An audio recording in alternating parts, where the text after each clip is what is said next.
لو انت عايز تبقى مغفل ويضحك عليك ويعني يبقى حرفيا اسمك الكلاون، فدلوقتي حالا روح اشتري الكارت ده، واللي انا بصراحه شايف ان سعره حاليا ما بقاش مبرر خالص.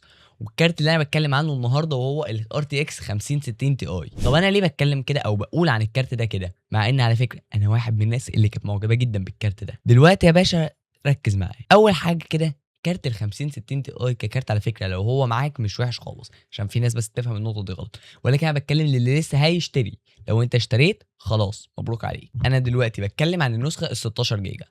فدلوقتي لما الكارت ده يكون سعره حوالي 31900 جنيه او حوالي 650 دولار لنسخه الايسوس دول، ونفس الكارت ده لما يكون سعره حوالي 575 دولار لنسخه الايسوس دول على امازون امريكا، فلما يكون في فرق حوالي 75 دولار بين الكارت جوه مصر وبره مصر، فده طبعا شيء غريب وقال ما يقال عنه ان هو عبث. وكمان لما يكون كارت ال 5060 تي اي سعره حوالي 31900 جنيه وفي اماكن بتبيعه باكتر من كده كمان، ويكون كارت زي ال RTX 5070 سعره حوالي 34000 جنيه، يعني الفرق بينهم حوالي 2000 جنيه. طب انا استفدت ايه بقى لو انا دفعت ال 2000 جنيه دول؟ انا بقى عايز اقول لك انت حبيبي وانا هعمل لك حاجه حلوه جدا. دلوقتي هيظهر قدامك على الشاشه شورت كامله مع متاخد الارقام بتاعتها من قناه هاردوير انبوكسد ما بين كارت ال RTX 5060 تي اي 16 جيجا وال 5070. وهتلاقي ان متوسط الالعاب على 1440 بي كان كارت ال 5070 متفوق بنسبه حوالي 30%، يعني انت واخد 30% زياده قصاد 2000 جنيه. وخد بقى الحاجه العبثيه اكتر، انا لقيت نسخه البي ان واي الثلاث مراوح ب 31900 جنيه عند البدر جروب، ولكن ده غالبا عرضه وهيخلص قريب.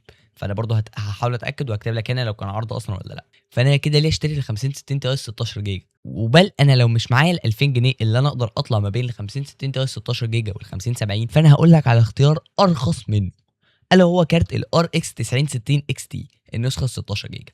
النسخه ده يا جماعه في مصر بتتكلم من 25 ل 26 الف جنيه من الكارت النسخه ال 16 جيجا، وحرفيا فرق الاداء 5% بينها وبين ال 50 60 تي 16 جيجا. طب انت بقى انا اقول لك اوعى تشتري ال 90 60 XT في حاله. اول حاجه ان سعره يكون قريب جدا لل 50 60 تي 16 جيجا. تاني حاجه ان انت يكون استخدامك مونتاج بحت او شغل بحت، مش شغل هاوي او واحد لسه بيتعلم او حاجه كده، لا انت بتمنتج صرف وبتمنتج داتا تقيله، مثلا 4K 10 بت مثلا، وتكون داتا تقيله ببت ريت عالي. وكمان لو انت بتشتغل 3D في الحالات دي اوعى تشتري كروت ال 9060 او حتى اي كارت من AMD، وخليك مع انفيديا لان ساعتها فعلا انفيديا هتكون الافضل. ولكن لو انت بقى جيمر او بتمنتج على خفيف او بتلعب العاب او بتشتغل فوتوشوب او الكلام ده كله، فكارت 9060 اكس تي 16 جيجا هيوفر معاك حوالي 10000 جنيه ما بينه وبين 5060 تي 16 جيجا، واداؤه يعتبر تيبيكال. انت حرفيا بس لو كسرت سرعه 9060 اكس تي شويه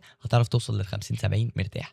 بل كمان ان في نقطه كارت 9060 اكس تي بيتفوق فيها، هو ان انت لو معاك جهاز قديم ما بيدعمش البي سي اي اكسبريس 5 لكارت الشاشه، فانت هنا كارت ال 9060 اكس تي هيكون احسن لك.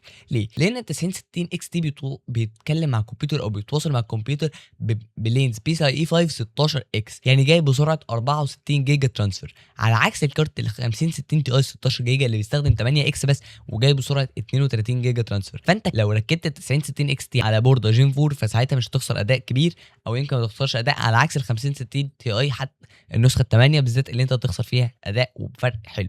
وبرضه هنتكلم عن الحوار ده في فيديو جاي. هو بس ده كان فيديو سريع بصراحه، مش لونج طويل قوي، بوضح لك فيه انا ايه اللي مش حابه في الكارت ده، وليه انا اصلا كذا مره اطلع اقول الكارت مش احسن حاجه ومش قيمه مقابل سعر. الكارت على فكره كاداء مش وحش خالص، ولكنه ما بيقدمش مبدا القيمه مقابل سعر، او اي حد بيفكر في قيمه مقابل سعر مش هيروح له. ولو انا لقيتكم متفاعلين حلو على الفيديو ده، فالفيديو الجاي هيكون تجربه او مقارنه ما بين ال 5060 تي 16 جيجا وال 5070 وال 9060 اكس تي.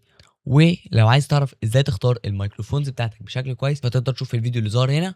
وبس كده، لو عجبك الفيديو ما تنساش تعمل لايك واشترك في القناه، ولو ما عجبكش قول لنا نطور ايه في الكومنتات. الفيديو الجاي سلام.